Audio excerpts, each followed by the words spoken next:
કેમ છો મારા ભાઈઓ, સ્વાગત છે અમારી યુટ્યુબ ચેનલમાં। મિત્રો, તમને બધાને ખબર હતી કે ગુજરાત વિધાનસભાની મુલાકાતે ઠાકોર સમાજના કલાકારો ન બોલાવવાથી ઠાકોર સમાજ અને ઠાકોર સમાજના કલાકારો ખૂબ જ નારાજ થયા હતા અને તેનો મિત્રો તેમણે સ્નેહ સંમેલન પણ રાખવામાં આવ્યું હતું। મિત્રો, તેવામાં એક આ જિગ્નેશ કવિરાજનો એક આ વિડીયો ખૂબ જ વાયરલ થઈ રહ્યો છે। તેમાં તે વિડીયો કોલ કરીને ઠાકોર સમાજનું ગીત ગાઈ રહ્યા છે। મિત્રો, તમને જણાવી દઈએ કે જિગ્નેશ કવિરાજે હમણાં કાલે જ ત્યાં વિક્રમ ઠાકોરને અનફોલો કર્યા હતા અને પાછા ફોલો પણ કરી દીધા હતા।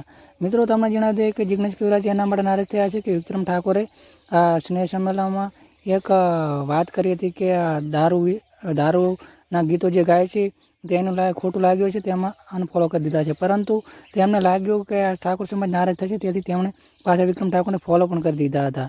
મિત્રો, તમને જણાવી દઈએ કે આ સ્નેહ સંમેલનમાં ઘણા બધા કલાકારો હાજર રહ્યા હતા અને તે બીજા કલાકારો પણ હાજર રહ્યા હતા અને તેમણે પોતાના વક્તવ્યો પણ રજૂ કર્યા હતા। અને મિત્રો, આ સ્નેહ સંમેલનમાં ના બોલાવવાના કારણે ઠાકોર સમાજ એક થઈને સરકારનો વિરોધ પણ કરી રહી છે અને મિત્રો, તે નારાજ પણ જોવા મળી રહી છે। અને મિત્રો, તેનો ખાસ મુદ્દો વિક્રમ ઠાકોરે ઉઠાવ્યો હતો, કેમ કે મિત્રો, ઠાકોર સમાજને હરેક આવા સન્માનમાંથી બહાર રાખવામાં આવે છે, તેથી નારાજ થયા હતા। અને મિત્રો, વિક્રમ ઠાકોરનું નારાજ થવું સ્વાભાવિક છે, કેમ કે સમાજનો આટલો બહોળો છે અને તેના કલાકારોને જો બાકાયદા રાખતી હોય તો નારાજ થાય સ્વાભાવિક છે। મિત્રો, તમને વિક્રમ ઠાકોર વિશે તમારું શું કહેવું અને જિગ્નેશ કવિરાજ વિશે તમારું શું કહેવું, કમેન્ટ કરીને જરૂર જણાવજો।